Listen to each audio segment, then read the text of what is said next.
चलिए अब बात करते हैं essentials of a valid contract. अच्छा देखो, जिन्होंने बीसीके की क्लास ले रहे हैं उसमें मैंने बीसीके में भी आपसे बात कही थी ये वाली। जो बाई चांस बीसीके की क्लास नहीं ले रहे हैं, जैसे सीएमए के स्टूडेंट्स हो गए या किसी ने पर्टिकुलरली सिर्फ लॉ की क्लास के लिए अप्लाई किया है, तो उनके लिए मैं बात करता हूँ। जो हम पढ़ रहे हैं, जितना भी हम कवर कर रहे हैं, इसमें मैंने memory techniques CA foundation level पे बहुत कम यूज़ करी है। क्लास 12 में बिजनेस स्टडीज़ में मैंने मेमोरी टेक्निक्स बना के बहुत यूनिक अलग अलग तरीके से बनवा के याद कराया। लॉ, ये जो हमारा फाउंडेशन हो जाता है, चाहे लॉ है चाहे बेसिक है, अकाउंट्स में तो कोई ज़रूरत ही नहीं है, बाकी इकोनॉमिक्स में भी ऐसी ज़रूरत नहीं पड़ती। मतलब मेमोरी टेक्निक्स बहुत कहीं रेयर, पूरे उसमें आप देखेंगे सिर्फ 2 या 3 मेमोरी टेक्निक्स मुश्किल से होंगी। मेमोरी टेक्निक मतलब वो पहले पहले लेटर्स जो उठा लेते हैं ना, वो वाला। बट याद मैं कराऊंगा आपको अलग अलग तरीके से, बहुत सारे तरीके से मैं आपको क्या करूँगा, याद कराऊंगा, ठीक है। तो उसमें हमें कोई दिक्कत नहीं है। एक सेकेंड, ठीक है। तो अलग अलग तरीके से याद कराऊंगा, मेमोरी टेक्निक में नहीं जाना है। बात समझो, बीसीके में तो वैसे ही आपको कुछ ऐसे क्रैम तो करना ही नहीं, कुछ लिस्ट तो याद रखनी नहीं है। मेमोरी टेक्निक सिर्फ तब काम आती है 2 जगह, या तो आप रट रहे हो या आपको कोई लिस्ट याद रखनी है। तो जब मैं बिजनेस स्टडी में क्लास 12 में कराता था, तो वहाँ पे क्या होता था, समझते थे, पूरा सब कुछ समझते थे, बट हमें लिस्ट भी याद होने का एक चैलेंज रहता था। तो वो हमारे लिए इंपॉर्टेंट हो जाती थी मेमोरी टेक्निक। बट बीसीके में क्लास सीए फाउंडेशन में ज़रूरत नहीं है, हमें किसी बिजनेस इकोनॉमिक्स में कहीं पे ज़रूरत नहीं है, लॉ में तो बिल्कुल ज़रूरत नहीं है। लॉ अच्छे से पढ़ना है, पूरे अच्छे तरीके से समझना है, ऐसे नंबरिंग याद करने की बिल्कुल गलती मत करना, ठीक है। तो वो मुझे नहीं लगता कहीं ज़रूरत है, कहीं लगता है एक आधी जगह आप कर सकते हो, कहीं आपको याद करने में प्रॉब्लम आ रही है, मुझसे डिस्कस कर सकते हो, उसका मैं कैसे भी करके एक अच्छा मेथड आपको बता दूंगा। अब बात आती है essentials of a valid contract की। ये जो लिस्ट बनी है ना, ये है, मैंने डिफरेंट बुक्स में देखोगे, बुक्स में देखोगे, तुम आउट के देखोगे, जैसे भी देखोगे, हर जगह आपको हर ऑथर की बुक में लिस्ट डिफरेंट मिलेगी आपको। बट मैंने इस लिस्ट को पूरा चेंज किया। क्यों चेंज किया है? क्योंकि इस तरीके से हमें याद हो जाती है पूरी की पूरी लिस्ट। मैं कोई मेमोरी टेक्निक नहीं बनाई है, मैं इसको फ्लो में याद करूँगा। तो पहले समझते हैं, फिर इसको याद करते हैं। एसेंशियल्स ऑफ ए वैलिड का मतलब क्या होता है? वैलिड कॉन्ट्रैक्ट, वो तो हमें समझ में आया। वैलिड कॉन्ट्रैक्ट मतलब एग्रीमेंट एनफोर्सेबल बाय लॉ जो होता है, वो मेरा वैलिड हो जाता है, वो बात सही है, जो पूरी तरह से वैलिड है। उसके लिए कुछ एसेंशियल एलिमेंट्स है, मतलब उसमें ये चीज़ें होनी ज़रूरी हैं, तभी मैं उसको वैलिड कहूँगा। मतलब सबसे पहले तो जो ये चार्ट याद करा, वो सब तो होना ही होना जरूरी है। मतलब ऑफर होना जरूरी है, एक्सेप्टेंस होना जरूरी है, प्रॉमिस तो बन ही जाएगा, कंसिडरेशन होना जरूरी है, फिर एग्रीमेंट होना जरूरी है, ऑटोमेटिकली बन जाएगा, फिर उसका एनफोर्सेबल बाय लॉ होना जरूरी है, तब जाके वो क्या बनेगा, हमारा क्या बनेगा, कॉन्ट्रैक्ट बनेगा। उसके अलावा यहाँ पे कुछ पॉइंट्स और कहे हैं, वो पॉइंट्स का भी होना जरूरी है, तभी मैं कहूँगा कि क्या ये एसेंशियल ऑफ एलिमेंट्स जो है मेरे एसेंशियल एलिमेंट्स की होने चाहिए, तब जाके मैं कहूँगा कि वैलिड कॉन्ट्रैक्ट बना है। जब हमने डेफिनेशन पढ़ रहे थे वैलिड कॉन्ट्रैक्ट की, तब वहाँ पे आया था कि एसेंशियल्स की सारी रिक्वायरमेंट्स आप यहाँ पे पूरी कर दोगे, सेक्शन 10 वाली, वो यही रिक्वायरमेंट थी कि जब ये रिक्वायरमेंट पूरी करोगे तभी आपको उसको वैलिड कॉन्ट्रैक्ट कह सकते हो। अब यहाँ पे ना कुछ तो लॉ में लिखी हैं, कुछ लॉ में नहीं लिखी हैं। जो लॉ में लिखी हैं वो कौन सी हैं, वो ये लेफ्ट वाली है, ठीक है। ये वाली सारी कौन सी हैं, जो लॉ में लिखी है as per section 10 of Indian contract act, section 10 में लिखी है लॉ के। बट ये नॉट गिवन है, सेक्शन 10 में नहीं लिखी है, बट अपने आप से समझ में आता है कि हाँ भाई ये चीज़ होनी चाहिए। जैसे कि एक बार समझते हैं, रीड डिटेल में पूरा नीचे करेंगे, मैं आपको एक बार रीड कर, क्या कॉन्ट्रैक्ट अकेले से कर सकते हो क्या? अपने आप को ऑफर करके अपने आप को एक्सेप्टेंस करके करोगे क्या? नहीं, ऐसे मत करना। कोई सुनेगा कहेगा कि भाई कुछ स्क्रू वगैरह डील गए होगे ना, ऐसा नहीं। 2 जनों का होना जरूरी है, तभी एक ऑफर एक एक्सेप्टेंस कर पाएगा। कहीं लॉ में नहीं लिखा है, बट समझ में आता है भाई कि 2 जने तो चाहिए। Intention to create legal relationship, और हमें इंटेंशन होनी चाहिए कि हम लीगली, अगर कल को इससे सामने वाले ने पूरा नहीं करा ना, हम केस फाइल कर देंगे, ऐसा कुछ माइंड में थोड़ा सा लीगल रिलेशनशिप क्रिएट करने का होना चाहिए। डिस्कस करेंगे, I am just giving you a hint. कुछ लीगल फॉर्मेलिटीज़ हैं, लॉ ने कुछ तो भाई उसको पूरा कर लेना, कहीं ये सोचो कि लॉ ने तो कहा ही नहीं है, बस मतलब इधर उधर कहा है, सेक्शन 10 में तो लिखा नहीं, मत करो ना ना, कुछ नहीं भी कहा है किसी और सेक्शन में या कहीं और भी कहा है, तो उन सब रिक्वायरमेंट्स को पूरा करना है, तो ऑब्वियस है ही, लॉ ने कहा है तो पूरा करना ही पड़ेगा। सर्टेनिटी ऑफ द मीनिंग, जो बात कर रहे हो वो क्लियर कट होनी चाहिए कि क्या बात करो, घुमा फिरा के बात नहीं होनी चाहिए। सब डिटेल में देखेंगे, यहाँ पे अभी बात करेंगे। और possibility to the performance, contract है ना, वो पॉसिबल होना चाहिए कि उसको परफॉर्म कर सकते हो, इम्पॉसिबल वाला बात नहीं होनी चाहिए। तो एक काम करते हैं ना, पहले इसी को डिस्कस कर लेते हैं जो लॉ में नहीं लिखा, उसके बाद फिर उसको डिस्कस करेंगे जो लॉ में लिखा है। इससे पहले 2 पार्टीज का होना जरूरी है। One can not contract with self, एक पर्सन अपने आप नहीं कर सकते, दोनों का होना जरूरी होता है। A contract two parties, second party का इन्वॉल्व जरूरी है।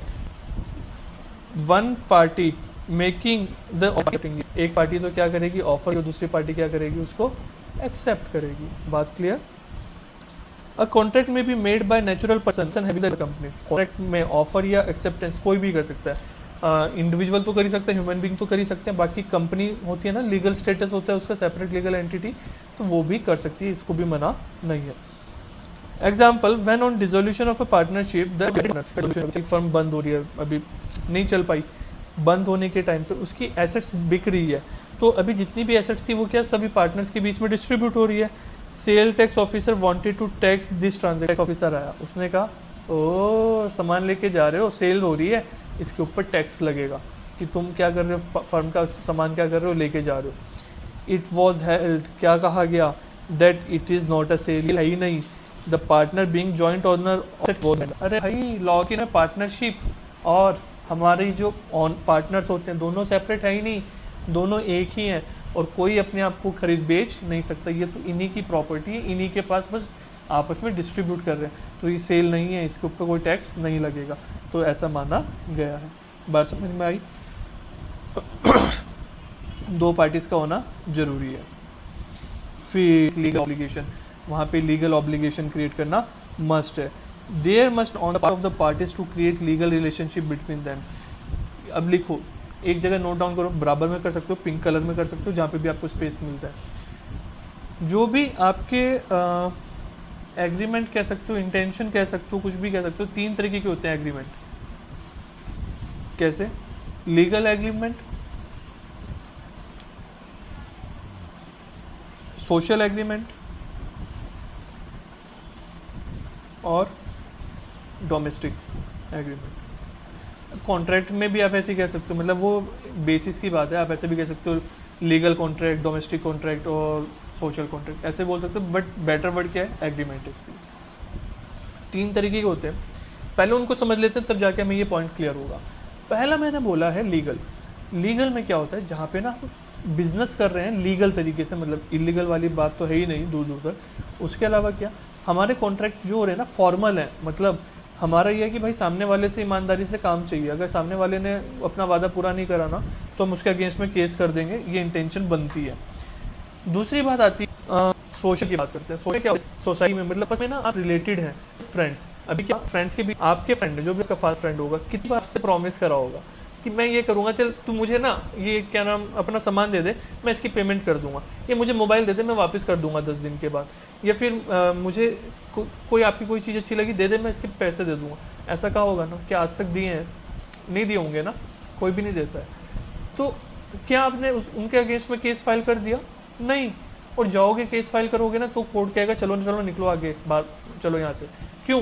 क्योंकि वहाँ पे जब आप दोनों के बीच में कॉन्ट्रैक्ट हो रहा था ना कि भाई मैं तुम्हें ये सामान दूंगा तो मुझे पेमेंट कर देना या कुछ भी, तो वो लीगल इंटेंशन वहाँ पे थी ही नहीं। आपने जब इस तरीके का कॉन्ट्रैक्ट करा तो वहाँ पे आपकी कोई इंटेंशन ही नहीं थी कि कल को अगर वो सामने वाला उसको पूरा नहीं करता है तो क्या होगा, हम केस फाइल कर देंगे। तो लीगल इंटेंशन थी ही नहीं, वो क्या था, हमारा सोशल था। एक होता है डोमेस्टिक। डोमेस्टिक में क्या होता है कि जितने फैमिली के हमारे कॉन्ट्रैक्ट हो गए, जैसे कि सबके पापा ने सबकी मदर के साथ कोई ना कोई रोज के नए नए वादे होते हैं। अच्छा अब ना मैं सुधर जाऊंगा, अब से ना मैं ध्यान से रखूंगा, मैं ना अब सामान टाइम पे लाया करूंगा, अच्छा अब ना मैं भूला नहीं करूंगा, मैं टाइम से आ जाया करूंगा। ऐसे रोज के ऑफर होते हैं, रोज की एक्सेप्टेंस होती है। तो अगर मान के चलो कि वो लीगल हो जाते तो सबके पापा आजकल जेल में होते, है ना, वरना तो सबके पापा अपना कॉन्ट्रैक्ट पूरा ना करने के कारण क्या हो जाता है, पेनल्टी लगती है, फिर जेल में होते, गड़बड़ हो जाती है। सो वो कैसे हो गए, डोमेस्टिक। जो घर के, जो दोस्तों के बीच में है, ये सोशली आपने मतलब आपस में एक दूसरे के फ्रेंडली बिहेवियर के कारण कर दी। दोस्त होना जरूरी नहीं है, मतलब जहाँ पे इंटेंशन नहीं थी कि कुछ लीगल क्रिएट करना है, तो वो वाला कैसा होगा, सोशल होगा। और लीगल जहाँ पे लीगल क्रिएट करना। अच्छा अब एक चीज़ जो मैं एक्स्ट्रा डिस्कस कर रहा हूँ इससे, फॉर एग्जाम्पल आपका और मेरा कॉन्ट्रैक्ट हुआ, आपको तो पता भी नहीं था कि कॉन्ट्रैक्ट हम ऐसा कुछ कर रहे हैं, हमारे पास ऐसी जादू शक्ति आने वाली है कि अगर कल को सर ने नहीं पढ़ाया केस फाइल कर देंगे, ऐसा पता भी नहीं था ना। मैं खुद ही पढ़ा के आपको बता रहा हूँ कि भाई कल को मैंने नहीं पढ़ाया ना तो मुझसे पैसे वापस मांग लेना, मैंने नहीं दिया ना केस फाइल कर देना। अब ये तो गड़बड़ कर रहा हूँ मैं खुद ही आपको समझा के। तो जब आपने मुझे दिया क्या आपने कुछ सोचा था? क्या आपने नॉर्मली आज भी आप मान के चलो मुझसे फ्यूचर में कोई सब्जेक्ट पढ़ रहे हो, मुझे फीस दे रहे हो, क्या ऐसा माइंड में रहेगा कि नहीं सर कल को नहीं दें, वो नहीं देंगे, मतलब पढ़ाएंगे नहीं तो हम केस फाइल कर देंगे? नहीं। क्यों? आपको पता है, ट्रस्ट है मुझ पर कि सर करेंगे, तो आपके माइंड में दूर दूर तक ये बात आएगी भी नहीं। आप रहेगा कि ठीक है फीस देंगे तो सर पढ़ाएंगे ही पढ़ाएंगे, उसमें तो कोई दिक्कत ही नहीं। बट यहाँ पे आपके पास राइट आ गया, ना चाहते हुए भी आपकी इंटेंशन थी कहीं ना कहीं, मतलब ये डोमेस्टिक नहीं था, ये सोशल नहीं था, ये कैसा था, हमारा लीगल कॉन्ट्रैक्ट था। यहाँ पे हम लीगली हर कुछ पूरी फॉर्मेलिटीज़ के साथ कर रहे हैं, पूरे लॉ के हिसाब से कर रहे हैं। बात समझ में आई? तो कॉन्ट्रैक्ट का वैलिड होने के लिए सबसे पहले लीगल होना जरूरी है। दोस्तों के साथ वो घर पे कोई कॉन्ट्रैक्ट हुआ है तो उसको तो कभी भी वैलिड हम नहीं मानेंगे। उसमें ये नहीं कहेंगे भाई ऑफर भी, एक्सेप्टेंस भी, पेमेंट भी हो रही है, यहाँ पे एग्रीमेंट भी है, और मैंने मान लिया आपको मोबाइल या पेमेंट ले रहा हूँ दोस्त से अपने कि यहाँ पे तो एनफोर्सिबल बाय लॉ भी है तो अभी वैलिड हो गया, मैं केस फाइल कर दूंगा। ना ना ना ना, सब कुछ हो के भी, वो चार्ट पूरा हो के भी वो केस नहीं कर पाओगे। क्यों? क्योंकि वहाँ पे लीगल इंटेंशन आपकी नहीं थी। बात क्लियर हुई? लीगल रिलेशन चाहिए, इंटेंशन होनी चाहिए कि वो एक दूसरे के बीच में लीगल रिलेशनशिप क्रिएट करेंगे। सोशल और डोमेस्टिक टाइप ऑफ एग्रीमेंट में एनफोर्सेबल ही नहीं है, और जब कोई एग्रीमेंट एनफोर्सेबल ही नहीं है, ये कौन सी कैटेगरी में आ गया? सोशल और डोमेस्टिक अदर देन इलीगल वाले में, not enforceable by law other than illegal. बात समझ में आई? वहाँ पे ये वाले भी कवर हो गए, लिख सकते हो चार्ट में, चाहो तो लिख सकते हो सोशल और डोमेस्टिक वाला हो गया मेरा, तो उसको आप वैलिड नहीं बोल सकते हो। एक केस लॉ आता है सर, केस लॉ ये क्या चीज़ आई? ये तो केस स्टडीज़ तो सुनी भी थी हमने, बिजनेस स्टडीज़ में क्लास 12th में पढ़ी थी, जिसने बस परेशान कर दिया था सर। बस आपकी बुक मैंने मतलब बुक लिखी थी उसमें कवर कर दी थी, इतनी सारी केस स्टडीज़ थी, हमने तो सारी पढ़ी भी नहीं थी। आपने इतना सारा पढ़ाया था फिर भी हमने तो कवर करा नहीं था, दिक्कत आ गई थी, परेशान आ गई थी, पढ़ा दिया सब हो गया ठीक है, पढ़ने में हम तो परेशान हो गए थे। अब ये क्या आ गया? केस स्टडीज़ नहीं, केस लॉ आया। बात लगभग सेम है बट थोड़ा सा फ़र्क होता है। अभी क्या होता है कि लॉ में लिखा है, बात सब सही है, फिर भी ना किसी को कुछ डाउट होता है। मान लीजिए मैं किसी तरह से पढ़ रहा हूँ, आप किसी तरह से पढ़ रहे हो, या मैंने कॉन्ट्रैक्ट में लिखा है बट मैं पूरा नहीं कर रहा हूँ, आपकी पेमेंट करनी थी, मैंने पेमेंट नहीं करी। अब जब पेमेंट नहीं करी, सामने वाला क्या चला गया? कोर्ट में चला गया, ठीक है, कोर्ट में गया, उसने केस फाइल कर दिया, वो कोर्ट मुझे कहा पेमेंट क्यों नहीं कर रहे, मैं अपने लॉजिक्स देने लग गया। जैसे मैं उसको एक्सप्लेन करने लग गया कोर्ट को, देखो भाई लीगल कॉन्ट्रैक्ट ही नहीं था, ये तो सोशल कॉन्ट्रैक्ट था।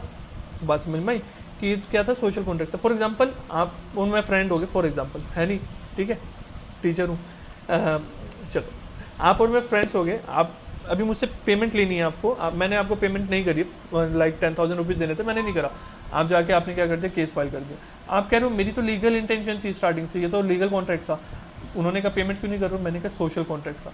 हम दोनों ने अपने अपने व्यूज़ रखे, फिर कोर्ट ने कोई डिसीजन दिया। तो आज तक पूरी हिस्ट्री में, पुराने ज़माने में जब जब जो फेमस कॉन्ट्रैक्ट इस तरीके के डिसीजन कोर्ट ने दिए हैं, तो उसको हम क्या करते हैं? यहाँ पे पढ़ते हैं। क्यों? ये एग्जाम्पल देते हैं और क्लैरिटी देते हैं कि हाँ भाई ये चीज़ ऐसे नहीं ऐसे होती है। क्योंकि लॉ में लिख दिया तो बात ठीक है, बट प्रैक्टिकल जब एग्जाम्पल मिल जाता है ना हमें, तो वो क्लियर होता है। तो ये केस लॉज हमेशा लॉ में कवर होते हैं, सिर्फ ऐसे ही नहीं, बाद में पूरी लाइफ आप इनको रेफर करोगे, ठीक है। अभी जो केस लॉज आएंगे ना, जैसे देखो पहले वाले का, एक सेकेंड, पहले वाले का नाम भी देखो, बल्फर एंड बफल, तो पता चल रहा है इंडियन तो है ही नहीं। सो हमारा जो इंडियन कॉन्ट्रैक्ट एक्ट कह लो, ये जितना भी लॉ है ना पूरा इंडिया में, जितने भी एक्ट हैं, मैक्सिमम कहाँ से लिए गए हैं? ब्रिटिश से, ब्रिटिश लॉ से लिए। तो पहले अंग्रेजों ने शासन किया, उनके कुछ एक्ट थे तो कुछ हमें अच्छे लगे, उनसे हमने अडॉप्ट करके अपना कानून बनाया। तो पता है क्या, बहुत मेजॉरिटी ऑफ द पार्ट दोनों जगह सेम है, जैसा यहाँ है ऐसा वहाँ पे भी है। तो वहाँ के केस लॉज भी हम पढ़ लेते हैं कि भाई वहाँ के डिसीजन ऐसा हुआ था, तो हमने तो वहीं से कॉपी पेस्ट किया है, अपना तो कुछ करा नहीं है इस वाले पार्ट में, हमने भी सेम कॉपी पेस्ट किया। तो वहाँ के रूल्स भी हम एक बार जो एग्जांपल्स हैं केस लॉ हैं उनको रीड कर लेते हैं, ठीक है। जैसे यहाँ पे देखते हैं फैक्ट क्या है, husband agreed to pay his certain amount as maintenance every month. Husband ने वाइफ को कहा कि मैं हर महीने क्या करूँगा, आपको कुछ मेंटेनेंस दे दिया करूँगा। वाइल ही वॉज अब्रोड, जब वो कहाँ था? विदेश था। उसने कहा मैं विदेश हूँ, अब तुम्हें भी तो खर्चा चाहिए ना घर को रन करने के लिए, मैं वहाँ से कुछ पैसे भेज दिया करूँगा। हस्बैंड फेल टू पे प्रॉमिस्ड अमाउंट, वो बेचारा भेज नहीं पाया। वाइफ ने केस फाइल कर दिया, पैसे नहीं भेज रहे हो, केस फाइल कर देती हूँ मैं, अब भेजो पैसे। इस केस में क्या होगा? डिसीजन क्या लिया गया? It was held that wife's could not recover, वो रिकवर नहीं कर सकती है। It as it was a social agreement, या फिर मैं क्या कहूँगा डोमेस्टिक एग्रीमेंट था। Party did not intend to create any legal relation, यहाँ पे लीगल रिलेशन क्रिएट करने की कोई इंटेंशन ही नहीं थी। बात समझो, ये वाइफ हस्बैंड के एग्जाम्पल जो आते हैं ना सबसे परफेक्ट है ये वाला। यहाँ पे हमें सारी चीज़ें क्लियर हो जाती है। पहला, एक चीज़ देखी हमने, हस्बैंड को कोर्ट ने कहा आप उसको अपनी वाइफ को क्या करोगे, पेमेंट करोगे। ये कॉन्ट्रैक्ट एक्ट में कवर ही नहीं है क्योंकि यहाँ पे कोई कॉन्ट्रैक्ट हुआ ही नहीं, ये तो ऑर्डर बाय लॉ था। दूसरा, हस्बैंड ने ऐसे ही कह दिया कि भाई ठीक है तुम मेरी वाइफ हो, मैं तुम्हें पे कर दिया करूँगा, वाइफ ने भी ओके कह। दोनों की इंटेंशन ही नहीं थी लीगल बाउंडिंग क्रिएट करने की, यहाँ पे भी इसको भी वैलिड कॉन्ट्रैक्ट नहीं कहेंगे। दूसरी चीज़, उनके बीच में लीगल कॉन्ट्रैक्ट हुआ, पूरा रिटर्न एग्रीमेंट हुआ, ये ऑरल भी हुआ, तो उसमें पूरा कॉन्ट्रैक्ट था। जैसे डिवोर्स हो गया, उस टाइम पे दोनों ने आपस में कहा कि डिवोर्स ले लेते हैं, मैं तुम्हें पे करता रहूँगा। यहाँ पे लीगल इंटेंशन है, पहले से क्लियर है कि भाई पे नहीं कराना, केस फाइल कर देंगे, तो ये कैसा रहेगा, ये वैलिड कॉन्ट्रैक्ट रहेगा और इसको कोर्ट में क्या कर सकते हैं, एनफोर्स कर सकते हैं। जो फॉर्मेलिटीज इसमें काफ़ी टाइम लगेगा, मतलब हमें काफ़ी सारी पॉइंट्स आते हैं, तो उनको डिस्कस करते चलेंगे आराम से। देखो क्लास आराम से चलनी है हमारी, एक एक पॉइंट को डिटेल में डिस्कस करना है, टाइम की कोई प्रॉब्लम नहीं है, पर में जितना पढ़ो कम से कम उतना तो समझ में आना चाहिए। सो ऐसा माइंड में मत लाना कि टाइम लग रहा है कुछ है, आराम से रिलैक्स होकर पढ़ते रहो। क्लियर, चलो बाय बाय, टेक